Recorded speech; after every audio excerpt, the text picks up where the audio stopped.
बिहार में चुनाव नजदीक है, तारीखों का ऐलान भी हो सकता है जल्द से जल्द, लेकिन एनडीए की सीट शेयरिंग को लेकर अब भी सस्पेंस बना हुआ है। जेडीयू के खाते में कितनी होगी, बीजेपी कितनी सीटों पर लड़ेगी और सहयोगी दलों को कितनी सीटें मिलने वाली है। जेडीयू ने तो एक हद तक फिर भी मामला क्लियर रखने की कोशिश की है कि 102 और 101 सीटों पर बीजेपी जेडीयू लड़ने को जा रही है, लेकिन मांझी और चिराग कितना पेंच फंसाने वाले हैं, उनकी डिमांड क्या है, इन सभी सवालों के जवाब आज तलाशेंगे आपके खास और पसंदीदा बुलेटिन बिहार की बात में। हमारे साथ हैं केशव जी। तमाम सवाल हमारे पास हैं, वो चिराग हो, मांझी हो, जेडीयू हो और बीजेपी, ये चार हमने मुख्य दल हैं। क्या है इनका प्लान, क्या है मूड और सीट शेयरिंग कहां तक जाएगी? तो केशव जी, चिराग से ही शुरू करते हैं क्योंकि चौतरफा इनकी बड़ी आजकल बहार सी बह रही है, इनकी डिमांड बढ़ गई है।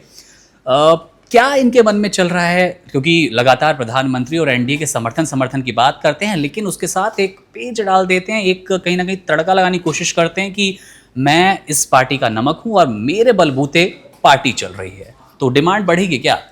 बिल्कुल। और चिराग की डिमांड बढ़नी लाजमी है।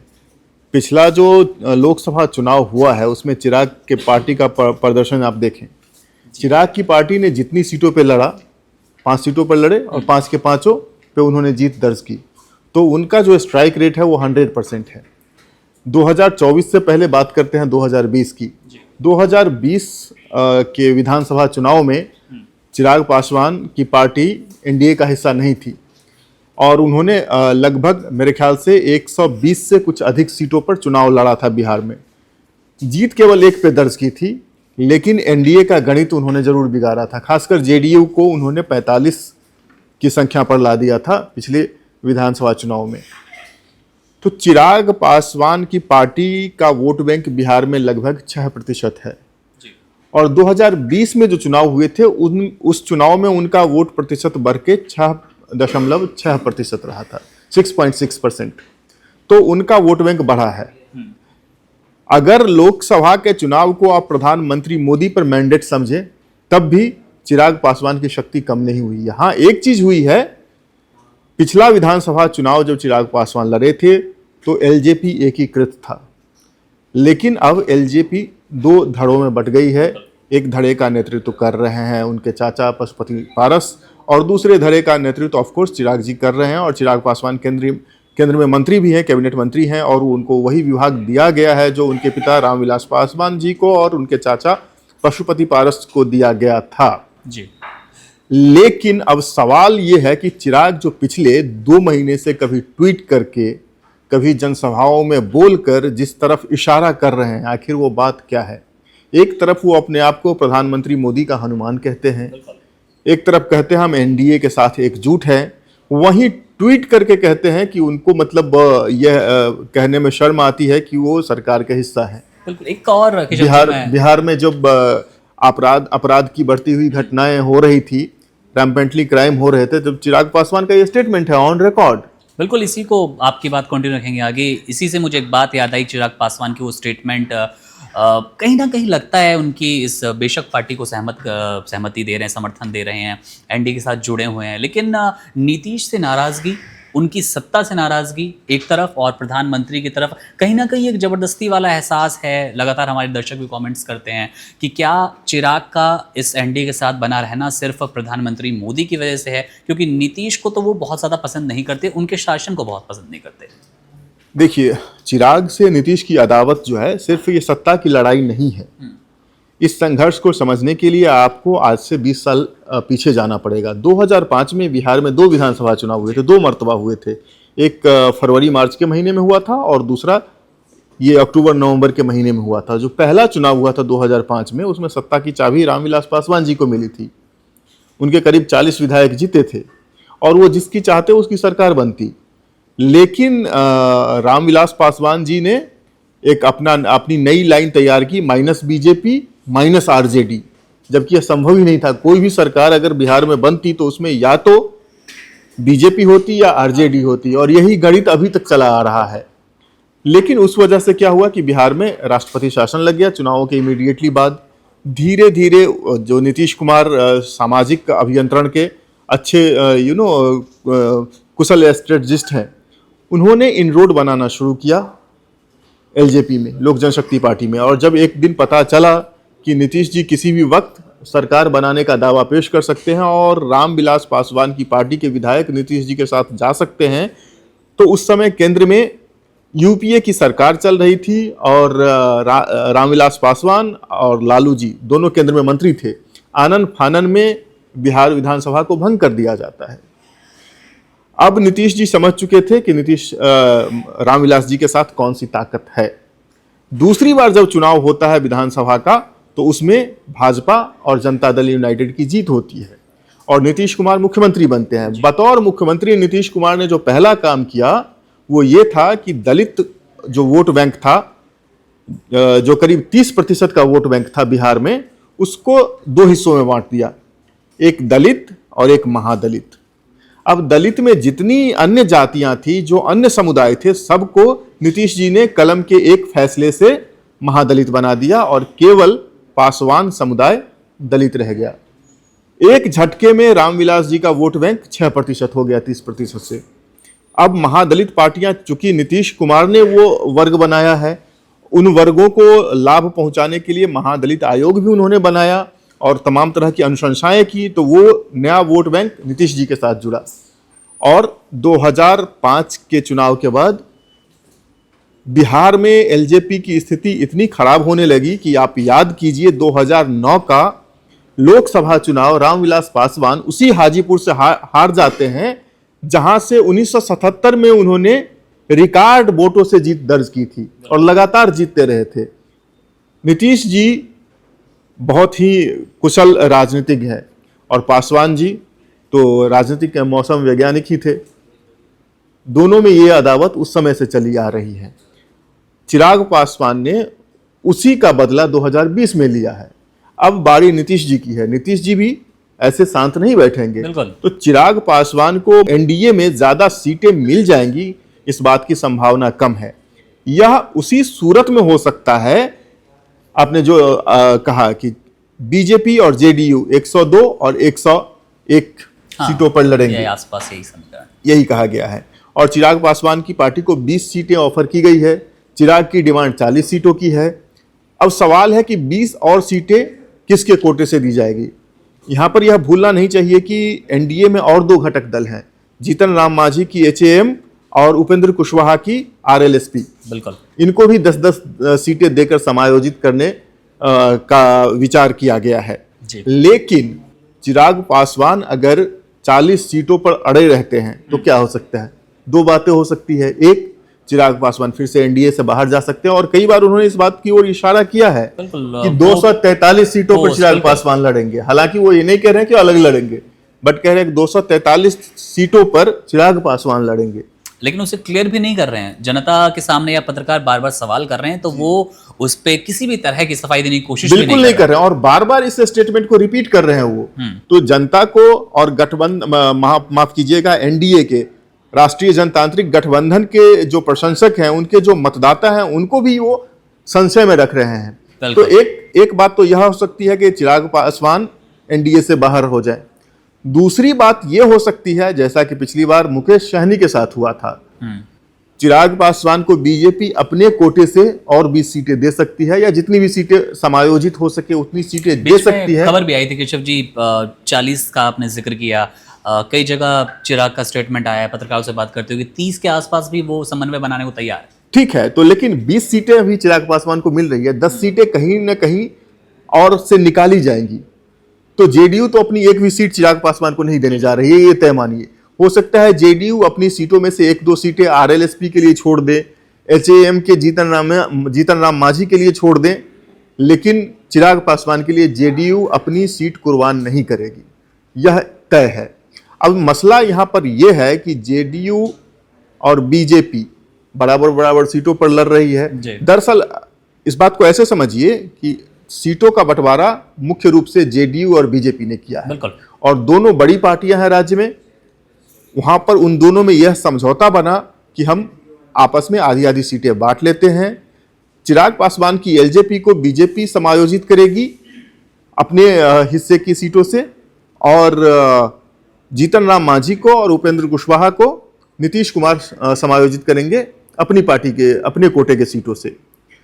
अब सवाल यह है कि अगर चिराग पासवान को 10 और सीटें चाहिए, बीजेपी दे सकती है, लेकिन मुझे लगता है उस स्थिति में बीजेपी ने जो दांव मुकेश सहनी के साथ खेला था वही चिराग के साथ खेलेगी।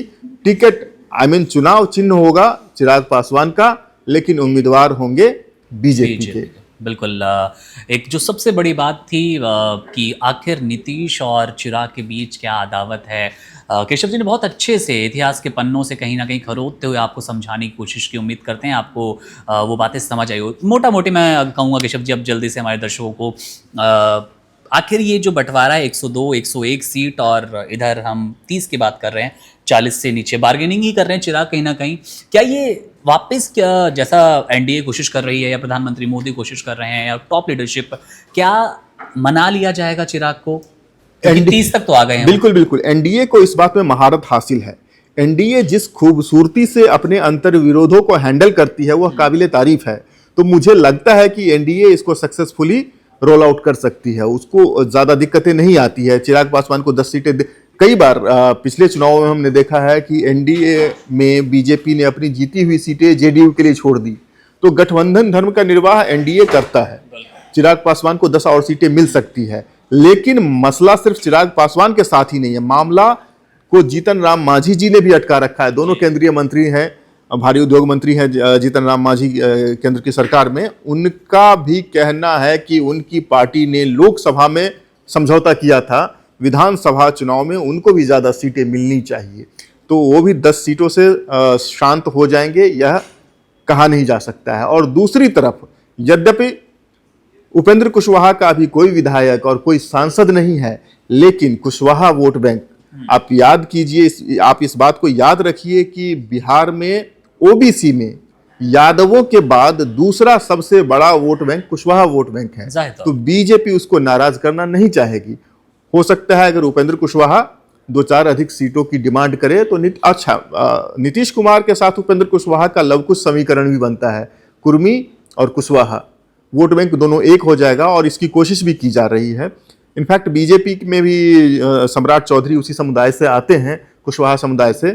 तो मुझे नहीं लगता है कि उपेंद्र कुशवाहा को मनाने में ज़्यादा दिक्कत आएगी, लेकिन चिराग और मांझी इन दोनों को संभालने में बीजेपी जेडीयू दोनों को बहुत ही एहतियात बरतना होगा। और शायद यही वजह है कि सीटों के बंटवारे पे मोटा मोटा सहमति हो जाने के बावजूद ये पब्लिक डोमेन में नहीं ला रहे हैं इस सूचना को। इतना ही नहीं मुकुंद, इसमें एक मामला और फंसा हुआ है जी। बात सिर्फ सीट की संख्याओं की नहीं है, बात यह भी है कि कौन कहां से लड़ेगा। काराकाट से उपेंद्र कुशवाहा लोकसभा का चुनाव हार चुके हैं, पिछली बार भी काराकाट से वो हार गए थे। अब मुझे लगता है कि उपेंद्र कुशवाहा की नजर होगी उजियारपुर पर। उजियारपुर जहां से इस वक्त आरजेडी के विधायक हैं आलोक मेहता, बड़े कद्दावर नेता हैं बिहार के, और बीजेपी लोकसभा में तो उजियारपुर जीतती है, विधानसभा हार जाती है। तो क्या बीजेपी इस बात पर सहमत होगी कि काराकाट से उपेंद्र कुशवाहा को लाकर उजियारपुर उन्हें दे दिया जाए? बीजेपी और उपेंद्र कुशवाहा सहमत भी हो जाएंगे, जेडीयू उनका क्या है? तो सीटों की अदला बदली को लेकर के भी मेरी जानकारी के अनुसार पेच फंसा हुआ है। BJP, JDU, LJP, HAM, RLSP, इन सभी पार्टियों के रहनुमा आपस में बातचीत कर रहे हैं और मुझे लगता है कि अगले 10 से 15 दिनों के अंदर चुनावों के तारीख की घोषणा हो जाएगी और उसी के आसपास एनडीए भी अपनी सीटों पर सहमति की बात को उजागर कर सकता है। लेकिन यह सब अभी भविष्य के गर्भ में है और देखना होगा कि आने वाला समय हमें कौन सी पिक्चर दिखाता है बिहार के पॉलिटिक्स की। अब मुझे लगता है हमारे दर्शकों को बहुत ज़्यादा शंका रह गई होगी, आखिर क्यों एनडीए अपनी सीट शेयरिंग पर आधिकारिक कोई ऐलान नहीं कर रही, क्यों नहीं ऐसा कोई पोस्ट, कोई ट्वीट नज़र आता है जहां पर आप कहीं ना कहीं मान जाएं कि हाँ भाई जेडीयू को इतनी सीटें मिलनी हैं, बीजेपी को कितनी मिलेगी, जीतन राम मांझी क्या लेंगे, उपेंद्र कुशवाहा के खाते में क्या आएगा। चिराग को लेकर चौतरफा चर्चा है, सुर्खियों में वो बने हैं क्योंकि अलग अलग जगह अलग अलग स्टेटमेंट दे रहे हैं। कहीं वो कहते हैं कि उन्हें शर्म है इस सरकार को समर्थन देने में। उसके पीछे कई कारण होते हैं। कहीं कहते हैं 243 सीटों पर चुनाव लड़ूंगा, साफ नहीं करते कि वो एनडीए के साथ लड़ेंगे या कैसे लड़ेंगे। एक और सवाल, बेशक ये सीट शेयरिंग से अलग है, हमने देखा प्रशांत किशोर पिछले कुछ दिनों से लगातार एक्टिव हैं, मीडिया में खूब फुटेज मिल रही है। वोटर अधिकार यात्रा में आरजेडी और कांग्रेस ने खूब कैमरा फेस बनाया, खूब चुनावी कैंपेन चलाए। बीजेपी क्या अभी चुनावी मैदान में ढंग से उतरी नहीं उस कैंपेन के हिसाब से? क्या वो चुनावी तारीखों का ऐलान कर रही है या फिर इन्हें कर लेने देना चाहती है, या कहीं ना कहीं वो श्योर ज़्यादा चल रही है कि हमें बहुत ज़्यादा मेहनत की ज़रूरत नहीं, इस मामले में आप ये समझ लीजिए कि बीजेपी चुनावी मैदान में उतरने में कभी लेट नहीं होती जी। बीजेपी बिहार के विधानसभा चुनाव का शंखनाद पहलगाम की घटना के दूसरे दिन बाद ही कर चुकी थी, जब प्रधानमंत्री मोदी सीधा मधुबनी की सभा से उन्होंने पाकिस्तान को ललकारा था। तो बीजेपी कभी लेट नहीं होती है चुनावी अखाड़े में उतरने में। और आज जो बिहार बंद करवाया गया है बीजेपी और उनके सहयोगियों के द्वारा, बिहार में आधे दिन का बिहार बंद जो करवाया गया है, उसको भी एक पॉलिटिकल टोन सेट करने का हिस्सा आप मान सकते हैं। पॉलिटिकल टोन सेट कर रहे हैं वो, क्योंकि पिछले 15 दिनों में राहुल गांधी की यात्रा चल रही थी बिहार में, वोटर अधिकार यात्रा। बीजेपी एकदम शांत बैठी हुई थी, इसके तमाम सहयोगी शांत बैठे हुए थे। जैसे ही यात्रा समाप्त हुई, अब लोगों के मन मस्तिष्क से उस यात्रा के प्रभाव को उतारना है। तो इसलिए अब आज से बिहार बंद शुरू हुआ, और अब आप देखेंगे ताबड़तोड़ दौरे होंगे, मीटिंग्स होंगी, बातचीत होंगी, और फिर बीजेपी जो अपने अग्रेसिव फॉर्म में आती है उस तरह से इस चुनाव को भी बीजेपी लड़ेगी। मुझे इसमें से कोई शंका नहीं है। चलिए, आपको इस बात का भी जवाब मिल ही गया है, जिसके लगातार कमेंट्स आ रहे थे कि क्या बीजेपी ज़्यादा ही इस बार फिर वो अभिमान में है, ओवर कॉन्फिडेंस में नज़र आ रही है कि ये चुनाव हमारी झोली में होगा। बहुत ज़्यादा फुटेज में नज़र नहीं आई थी। अच्छा जवाब केशव जी ने निकाला कि इंतज़ार में थी कि जनसुराज यात्रा थामी सी नज़र आए, वोटर अधिकार यात्रा रुक जाए, उसके बाद जनता के दिमाग से, मस्तिष्क से वो यादें, वो रैली और वो पूरा कह लें अभियान का समर्पण निकालने की कोशिश की जाए, जो पिछले कुछ हफ्तों से आरजेडी, कांग्रेस, राहुल गांधी, तेजस्वी ने बनाने की कोशिश की। प्रशांत किशोर को नहीं भूलना होगा, वो लगातार मेहनत कर रहे हैं, लगातार रैलियां आयोजित कर रहे हैं, लंबी चौड़ी भीड़ लग रही है, लिखकर भी दे रहे हैं केशव जी वो कि या तो अर्श पर या फर्श पर। इसको भी थोड़ा जल्दी से अगर बता दें कि कितना इम्पैक्ट डाल देंगे। देखिए, प्रशांत किशोर के बारे में हमें यह समझने की जरूरत है कि हालांकि वो पहली बार अपनी पार्टी बनाकर चुनाव में उतर रहे हैं, लेकिन प्रशांत किशोर की जो राजनीतिक सूझबूझ है इससे कोई इनकार नहीं कर सकता है। लेकिन बिहार में चुनाव जीतने के लिए आपको विकास के दावे ही काफ़ी नहीं पड़ेंगे, बहुत सारी चीज़ें आपको उसके अलावे करनी पड़ती है। दूसरी बात, प्रशांत किशोर ने जो बातें कही है उसका अभी तक कोई ब्लूप्रिंट नहीं है कि कैसे वो ये सब करेंगे। बिहार जैसे एक अवसंरचनाहीन प्रदेश में, वहाँ पर रोजगार के लिए कोई इंफ्रास्ट्रक्चर नहीं है, कैसे वो रोजगार सृजन करेंगे। और जिस तरह की बातें कर रहे हैं उस तरह की बातें करके कोई बिहार का चुनाव जीत जाए, मुझे यह बहुत ही आश्चर्यजनक लग रहा है। और प्रशांत किशोर जो कर रहे हैं उनके लिए मैं एक शायरी अर्ज करना चाहूँगा आपसे इजाज़त के साथ।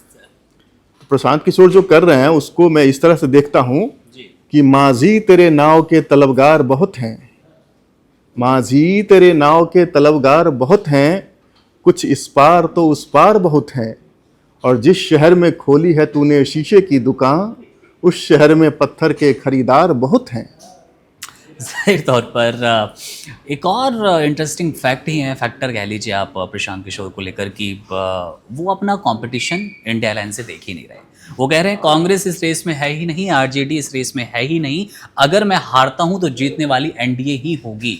इसे कैसे देख रहे हैं? ये भी बड़ी मजेदार बात है।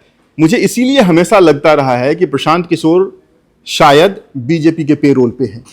वो जानबूझकर के ऐसा सीन क्रिएट कर रहे हैं कि महागठबंधन इस चुनाव में है ही नहीं, जबकि महागठबंधन का पलड़ा एनडीए से भी ज्यादा भारी है। अगर आप ग्राउंड रियलिटी को समझें तो बिहार में जिस तरह से तेजस्वी यादव ने रोजगार का मुद्दा, गरीबी का मुद्दा, पलायन का मुद्दा पकड़ के रखा है पिछले काफी दिनों से, लगभग 1.5 सालों से, तो लोगों को वो बात समझ में आ रही है। और ये वोटर अधिकार यात्रा से कांग्रेस भी अपनी खोई हुई जमीन हासिल कर रही है। अगर कांग्रेस और आरजेडी के बीच क्लैश ऑफ इंटरेस्ट नहीं होता है तो बिहार में इनका पलड़ा भारी है। लेकिन महागठबंधन, खासकर कांग्रेस पार्टी, इसी के लिए जानी ही जाती है, वो जीता हुआ मैच हारने के लिए जाने जाते हैं। उस स्थिति में प्रशांत किशोर का यह कहना कि महागठबंधन गेम में ही नहीं है, यह साफ साफ दिखाता है कि वो जानबूझ करके यह भ्रम फैलाने की कोशिश करते हैं और इसका फायदा निश्चित रूप से बीजेपी को होगा। प्रशांत किशोर को इसका कितना फायदा होगा यह तो मुझे नहीं पता, लेकिन फायदा बीजेपी को जरूर होगा। जाहिर तौर पर आपने कांग्रेस का भी जिक्र कर दिया। अब लगातार हम बात कर रहे थे, हमने अपने दर्शकों के लिए पैकेज भी बनाए वीडियोस। वो इस वोटर अधिकार यात्रा में राहुल गांधी और तेजस्वी के बीच दोस्ती यारी, वो बुलेट वाली यात्रा, मंच पर 3 यार मिले, ये सारी खूबसूरत तस्वीरें आई हैं जो विपक्ष को खूब भाएगी, उनके फैंस को भाएगी। लेकिन मुख्यमंत्री को लेकर जब भी बात हुई, कांग्रेस छिटकती नजर आई, तेजस्वी अपना नाम आगे करते नजर आए। यहाँ पर कितनी ये असहमति नजर आ रही है? देखिए, मैं एकदम भरोसे के साथ ये कह रहा हूं कि अगर महागठबंधन बिहार में चुनाव जीतता है जी। तो तेजस्वी यादव ही मुख्यमंत्री बनेंगे। और इससे भी ज्यादा भरोसे से यह कहता हूं कि कांग्रेस को इस पर कोई आपत्ति नहीं होगी, बल्कि कांग्रेस तेजस्वी के नाम को आगे करेगी। कांग्रेस और आरजेडी के बीच थोड़ी बहुत खींचतान तो होगी सीटों को लेकर के, लेकिन मुख्यमंत्री पद को लेकर के कांग्रेस कोई अपना चेहरा कांग्रेस के कैडर से कोई आगे आएगा, इस बात की संभावना मुझे दूर दूर तक नहीं दिखाई दे रही है। तो राहुल जी का तेजस्वी के नाम पर मोहर नहीं लगाना हो सकता है एक सांकेतिक प्रयास भर हो, इस बात को अभी नहीं उभारना चाहते हैं। लेकिन कांग्रेस में, आरजेडी में या महागठबंधन के बैनर तले जितनी भी पार्टियां हैं, उनमें से किसी को भी रंच मात्र भी संदेह नहीं होगा कि जीतने की स्थिति में तेजस्वी यादव ही मुख्यमंत्री होंगे। बस मुझे लगता है कि शायद कोई स्पेस नहीं देना चाहते हो राहुल गांधी किसी को, उनकी राजनीति का एक हिस्सा हो, अपनी बार्गेनिंग पावर बढ़ाने के लिए भी वो तेजस्वी यादव के नाम का ऐलान नहीं कर रहे होंगे अभी, लेकिन अंदर खाने यह बात जरूर उनमें आपस में तय हो चुकी होगी कि जीत की स्थिति में क्या करना है। चलिए, ये भी अपने आप में एक संशय को दूर करता नजर आता है, जहां चर्चा पिछले दिनों का यही चल रही थी ऋषभ जी की कांग्रेस आरजेडी साथ तो है कि, लेकिन सीएम वाला क्लैश किस हद तक नजर आ रहा है? अच्छा, आपने जवाब देने की बिल्कुल। और आप देखें तो कांग्रेस की तरफ से कौन हो सकता है सीएम पद का दावेदार? क्या कांग्रेस इतनी सीटें जीत भी पाएगी? जी, अगर 45 सीटों पर जीत दर्ज करके नीतीश कुमार मुख्यमंत्री बन सकते हैं, तो कांग्रेस को भी 45 से कुछ ज्यादा सीटें आए तो वो भी दावा पेश कर सकती है। लेकिन क्या बिहार में कांग्रेस आज की तारीख में 45 सीटें जीतने का मादा रखती है? शायद नहीं, मुझे नहीं लगता है। और एक बात और मैं बताऊं, पिछली बार कांग्रेस को 70 सीटें मिली थी लड़ने के लिए, और 70 सीटों में से केवल 19 सीटें जीत पाई थी कांग्रेस। इस बार तो शायद उन्हें 45 सीटें मिले, इस पर भी संदेह है। तो कांग्रेस की तरफ से मुख्यमंत्री होगा यह तो दूर दूर तक सोचा नहीं जा सकता है। हाँ, ये जो आप इस बात को ऐसे देखिए कि महागठबंधन के फोल्ड में इस बार मुकेश सहनी भी आ रहे हैं और उन्होंने 60 सीटों की लिस्ट पकड़ा दी है। अब 60 में से उनको 25-30 सीटें भी मिल जाएगी तो वो उसमें खुशी खुशी रह लेंगे। लेकिन सवाल है, ये 20, 25, 30 सीटें जो भी मिले मुकेश सहनी को, वो कहां से निकलेंगी? आरजेडी है एक तरफ, कांग्रेस है जिसको 70 सीटें मिली थी, और दूसरी तरफ वामपंथी पार्टियां हैं। वामपंथी पार्टियों का भी प्रदर्शन अच्छा रहा था पिछले चुनाव में। इस चुनाव में जबकि और ज्यादा एंटी इनकम्बेंसी बढ़ा है और वामपंथी पार्टियां कम सीटों पर समझौता नहीं करेंगी। आरजेडी को एक मलाल यह अभी तक होगा कि पिछली बार यदि कुछ ज्यादा सीटों पर लड़े होते तो हो सकता है तेजस्वी यादव मुख्यमंत्री बन चुके होते। इसमें सबसे कमजोर प्रदर्शन करने वाली कांग्रेस का ही टिकट कटेगा। तो ये जो कांग्रेस के टिकट कटने वाली संभावना जो है, उसको दरकिनार करने के लिए, उस पर बार्गेनिंग पावर बढ़ाने के लिए हो सकता है राहुल गांधी तेजस्वी के नाम पर अभी मुहर नहीं लगा रहे होंगे। बिल्कुल बिल्कुल, ये एक समझ सकते हैं आप जो संशय थे आपके, सीधे तौर पर कहीं ना कहीं कांग्रेस की राजनीति के हिस्से के तौर पर आप इसे समझने की कोशिश करें तो हम कह सकते हैं ऋषभ जी कि अब एनडीए की सीट शेयरिंग को लेकर जो बवाल है, जो विवाद है, वो चिराग के इर्द गिर्द ज़्यादा नज़र आता है रेदर देन कि हम जीतन राम मांझी की बात करें या उपेंद्र कुशवाहा की। बिल्कुल, चिराग इसमें मुख्य मोहरे हैं, लेकिन कुशवाहा और मांझी को भी आप इग्नोर नहीं कर सकते। बिल्कुल, चलिए अब नज़र है हमारी भी सबसे पहले तो चुनावी तारीखों का ऐलान हो, उसके आसपास या उसके ठीक बाद एनडीए की सीट शेयरिंग का भी आपको वो पूरा पैमाना नज़र आएगा। उसके साथ-साथ महागठबंधन कहाँ कितनी सीटें देता है, कांग्रेस को लेकर हमने बात की, कांग्रेस को आखिर कितनी सीटें मिलती है, सहयोगी दलों को कितनी मिलती है, सारी अपडेट मिलेगी आपको वन इंडिया पर। मेरा नाम है मुकुंद, हमारे साथ थे केशव जी, बने रहिए वन इंडिया हिंदी के साथ। शुक्रिया। Subscribe to One India and never miss an update. Download the One India app now.